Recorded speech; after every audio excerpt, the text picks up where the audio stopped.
तो hello friends, कैसे हैं आप सब। उम्मीद करते हैं आप सब बहुत अच्छे होंगे। स्वागत करते हैं आपका फिर से एक नया वीडियो में। और इस वीडियो में हम बात करने जा रहे हैं जीएल बजाज में एडमिशन प्रोसेस के बारे में। जो मुझे नहीं जानते मैं बता दूं, मैं एक जीएल बजाज का ही स्टूडेंट हूं। यहाँ से मैं बीटेक कंप्यूटर साइंस में प्रोसीड हूँ और मैं इस टाइम सेकेंड ईयर में हूँ जब भी मैं ये वीडियो बना रहा हूँ। मैं ये वीडियो इसलिए बनाना चाहता हूँ क्योंकि जो मैंने अपने कॉलेज टूर की वीडियो बनाई थी, अपने चैनल पे अपलोड की है, उस पर बहुत अच्छा रिस्पांस रहा आपका। वहाँ पे बहुत सारे कमेंट सेक्शन में बच्चों ने पूछा यहाँ का एडमिशन प्रोसेस क्या है, मुझे ये कट ऑफ ये परसेंटेज आई है तो मुझे क्या मिल सकता है कि नहीं मिल सकता।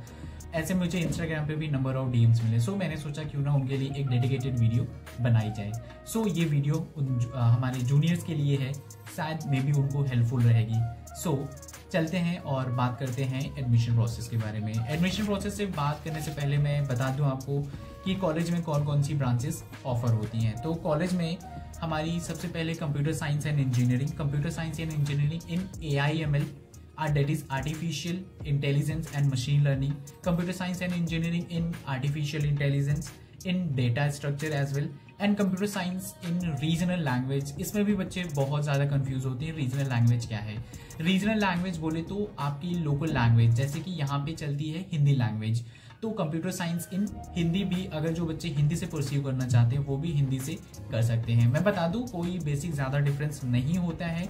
एज ए सिंपल डिफरेंस मैंने इतना होता है कि डिफरेंस आ जाता है आपकी डिग्री में वो हिंदी लिखा हुआ आ जाएगा कि आपने हिंदी से परस्यू किया है, ये चीज़ आ जाती है। सेकेंड चीज़, इसमें आपको रिलायबिलिटी मिलती है कि जो आपके एक्सटर्नल एग्जाम्स होते हैं उसमें आपको ऑफर किया जाता है Hindi as well as English language में क्वेश्चंस ऑफर किए जाते हैं। आप किस वे में प्रेफर करना चाहते हैं ये आप पे डिपेंडेंट रहता है। इन हिंदी रीजनल में इतना सा डिफरेंस है।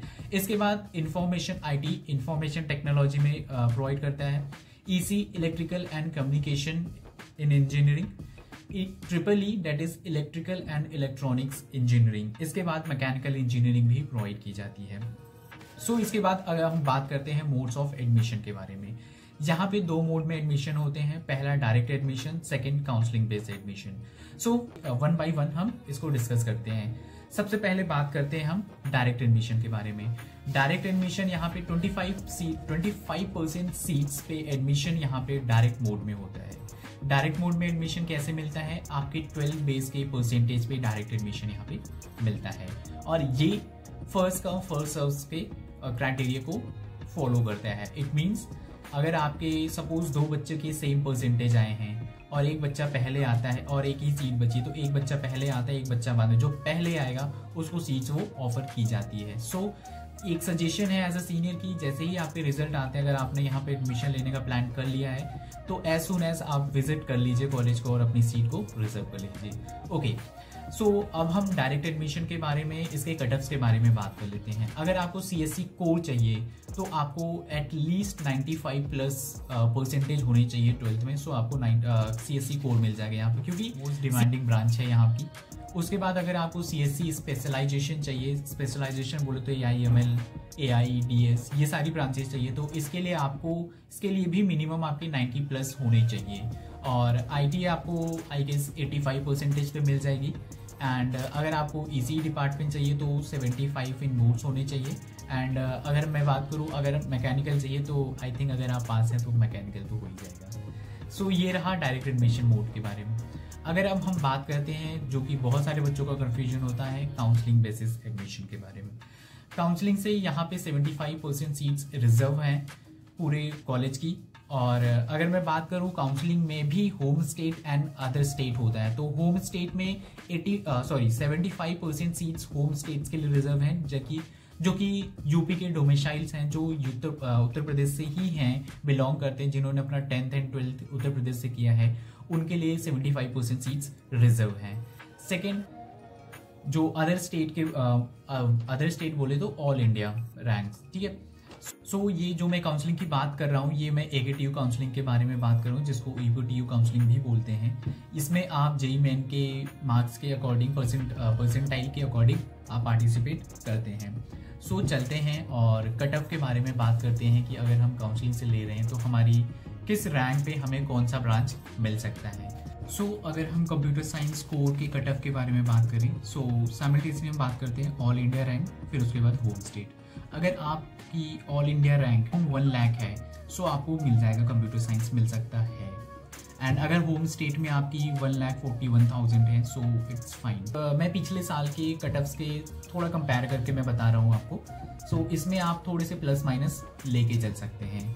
आर्टिफिशियल इंटेलिजेंस में बात करें तो अगर आपकी 1,61,000 है तो home all India rank, and home state अगर आपकी अराउंड 2 लाख है तो भी आपको होम स्टेट में ये मिल जाएगा।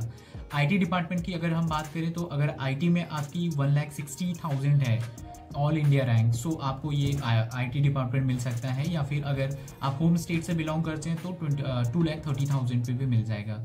डेटा स्ट्रक्चर में बात करें तो डेटा स्ट्रक्चर में ऑल इंडिया रैंक आपकी 1,60,000 अराउंड 70,000 है तब भी आपको मिल जाएगी, एंड होम स्टेट के लिए सेम 2,30,000 होना चाहिए। Artificial intelligence and data structure में बात करें तो आपकी रैंक होनी चाहिए 1,80,000 के around, and for home states 2,60,000। And अगर AIML यहाँ से जो भी ब्रांचेस मैं बताऊंगा इसमें all India rank and home state में बहुत ज़्यादा डिफरेंस नहीं आता, तो ऑलमोस्ट सिमिलर आप समझ के रखिए। सो AIML में बात करें तो ये 1,90,000 आपकी रैंक होनी चाहिए।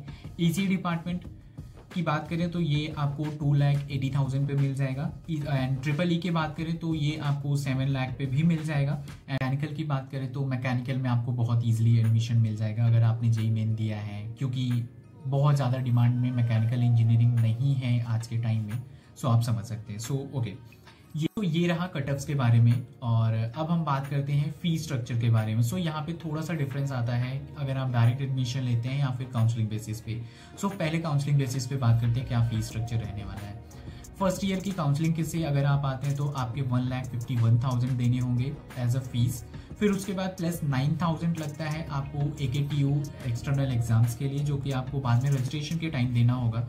फिर उसके बाद आता है आपको 7,500 फॉर ड्रेस। यहाँ पे ड्रेस कोड प्रॉपरली लगता है तो उसके लिए आपको कैंपस से ड्रेस भी लेना होगा, ये कंपलसरी नहीं है। और 2,000 आपको आइडेंटिटी कार्ड के लिए देने होंगे। सो बात करूँ मैं, अगर आप ये रहा काउंसलिंग के, तो डायरेक्ट एडमिशन से अगर आप आते हैं तो यहाँ पे फीस स्ट्रक्चर हो जाती है समथिंग अराउंड 1,63,000। ये है सिर्फ फीस, जो कि वहाँ पे 1,51,000 सी। And other expenditure like 9,000 for AKTU exams, 7,500 for dresses and 2,000 for identity card. ये रहा यहाँ का फी स्ट्रक्चर, जो कि अराउंड 10 to 12,000 का डिफरेंस आता है डायरेक्ट एडमिशन और काउंसलिंग से। सो मैं एक चीज़ आपको यहाँ पे क्लियर कर दूँ कि जो मैंने आपको डायरेक्ट एडमिशन की फ़ीस बताई ये चेंज हो सकते हैं। ये अप्रॉक्स फीस मैंने बताई कि अप्रॉक्स आप कितने लग सकते हैं, जो कि इसके अराउंड ही आप कहीं लैंड करेंगे। सो आपको ये क्लियर फीस आपको कॉलेज में ही आके पता लगेगी। सो ये रहा फीस के बारे में। सेकेंड ईयर से सारे डायरेक्ट और काउंसलिंग बेसिस एडमिशन के फीसेस स्ट्रक्चर सेम हो जाते हैं, जो कि 1,41,000 from second year, third year and final year में भी चेंज होता है। तो सेकेंड ईयर, थर्ड ईयर में सेम फीस रहने वाला। सो ये रहा फीस स्ट्रक्चर। फिर अभी हम बात करते हैं आपको काउंसलिंग के टाइम में आप जब भी एडमिशन लेते हैं तो आपको कौन कौन से डॉक्यूमेंट्स रिक्वायर्ड होंगे। सो इसके बारे में बात करते हैं। डॉक्यूमेंट्स के बारे में। पहला डॉक्यूमेंट, अगर आप काउंसलिंग से आते हैं तो आपको काउंसलिंग लेटर लाना होगा। फिर उसके बाद आधार कार्ड, 10th-12th की marksheets, TC, character certificate, caste certificate, income certificate and ये सारे डॉक्यूमेंट्स। अगर आपके कोई गैप है तो गैप एफिडेविट, ये एफिडेविट्स जो भी एफिडेविट्स हैं आप यहाँ पे आके भी बनवा सकते हैं। Income certificate, TC, character certificate, student photos, parents Aadhaar card. Parents में मदर फादर दोनों के कंपलसरी होते हैं, सो आप उसको कैरी ज़रूर करिएगा। फिर उसके बाद आता है पेरेंट्स के PAN card and anti ragging affidavit and from student side as well as from parent side. इसकी चिंता मत करिए, ये आपको आके यहाँ पे स्टेशनरी पे इजीली अवेलेबल हो जाता है। सो आपके पास जितने भी आपके डॉक्यूमेंट्स हैं, मैं इसका लिंक डिस्क्रिप्शन में भी मैं मेंशन कर दूंगा कौन कौन से डॉक्यूमेंट चाहिए। इसके आप मिनिमम 4 कॉपीज़ करा के रखिए अगर आपसे पॉसिबल है। अगर नहीं होता तो आपको यहाँ पे आके स्टेशनरी पे आराम से फ़ोटोकॉपी भी हो जाती है, बट थोड़ी सी भीड़ होती है तो इसलिए मैं सजेस्ट कर रहा हूँ आप पहले से जब भी आएँ इसको फ़ोटोकॉपी करा के आएँ। सो जैसे ही हम गेट नंबर 1 से एंटर करते हैं और एडमिशन के लिए जब भी हम आते हैं तो हमें एकेडमिक ब्लॉक 1 में जाना होता है, तो इसका रास्ता सीधा गेट के सामने से सीधा जो रास्ता है वहाँ से जाके हम इसके राइट साइड में देखेंगे तो यहाँ पे हमें एकेडमिक ब्लॉक 1 है, इसके अंदर ही हमारे सारे एडमिशन प्रोसेसेस होते हैं। सो चलते हैं और यहाँ से जैसे ही हम एंटर करेंगे इसके हमें लेफ़्ट साइड में जाना है।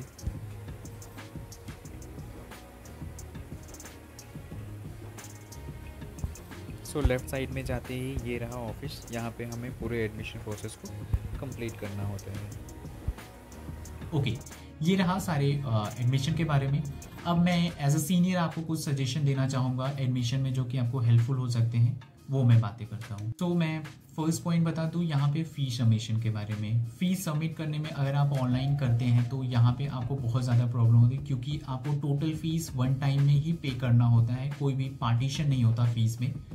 सो अगर आप फीस 1,51,000 पे करते हैं तो ये प्रॉब्लम हो जाती है। तो इसके लिए आप जब भी आएँ तो डिमांड ड्राफ्ट डीडी बनवा के ही आएँ, इससे आपके एडमिशन प्रोसेस में कम टाइम लगेगा और ईजिली आपका एडमिशन भी हो जाएगा। एंड अगर आप डायरेक्ट एडमिशन लेने की प्लान कर रहे हैं तो आप जितना जल्दी हो सके आप आके एडमिशन यहाँ पे अपने सीट्स को रिजर्व कर लीजिए। Last but not the least, अगर जिनकी जेईई मेंस में रैंक कम आई है या फिर बोर्ड्स में उनके परफॉर्मेंस इतने अच्छे नहीं हैं और वो कंप्यूटर साइंस या फिर कोई अच्छी ब्रांच से अपना बीटेक करना चाहते हैं बट उनको अभी करंट सिचुएशन के अकॉर्डिंग नहीं मिल रही, तो मैं उनको कहना चाहूँगा वो बिल्कुल भी निराश ना हो। उनके लिए भी एक बेस्ट सोल्यूशन AKTU ने प्रोवाइड कर रखा है, मैं इसके बारे में बताता हूँ। इसमें क्या होता है कि आप सेकेंड ईयर में जाके अपने ब्रांच को भी चेंज कर सकते हैं। जैसे कि आपने फर्स्ट ईयर में एग्ज़ाम्स दिए, आपके फर्स्ट ईयर क्लियर हो गया, आपने अच्छे CGPA गेन किए हैं, सो उसके बेसिस पे आपकी ब्रांच भी चेंज हो जाती है। बच्चे IT से CS में आ जाते हैं, EC से IT में चले जाते हैं। सो इस तरीके से आप अपने मनपसंद ब्रांच में जाने का मौका आपको कॉलेज में आने के बाद भी, क्योंकि फर्स्ट ईयर में हमारे सारे सब्जेक्ट्स तो सेम होते हैं, सारे बच्चे हम साथ में, सारे डिपार्टमेंट के बच्चे साथ में पढ़ते हैं। सेकेंड ईयर से हम सेपरेट होकर पढ़ते हैं, जो कि अपने डिपार्टमेंट वाइज में जाते हैं। कंप्यूटर साइंस का बच्चा कंप्यूटर साइंस में पढ़ेगा, इस तरीके से। सो अगर आप में वो डेडिकेशन और मोटिवेशन है कि नहीं मैं कर सकता हूँ, सो आप आके सेकेंड ईयर में भी अपना ब्रांच चेंज कर सकते हैं। सो ये रहा पूरा एडमिशन प्रोसेस के बारे में।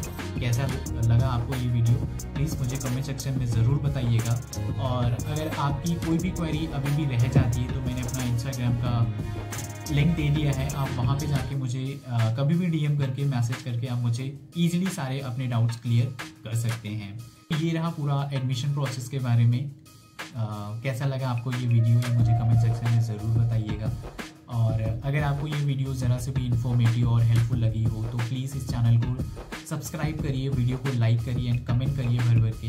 और थैंक यू आपने मेरे कॉलेज टूर के वीडियो पे बहुत सारा प्यार देने के लिए। अगर आपने नहीं देखी है वीडियो सो आप लिंक आ रहा होगा, वहाँ पे जाके देख सकते हैं, या फिर मेरे चैनल पे जाके आप टूर को कर सकते हैं कैसा है आपका कॉलेज।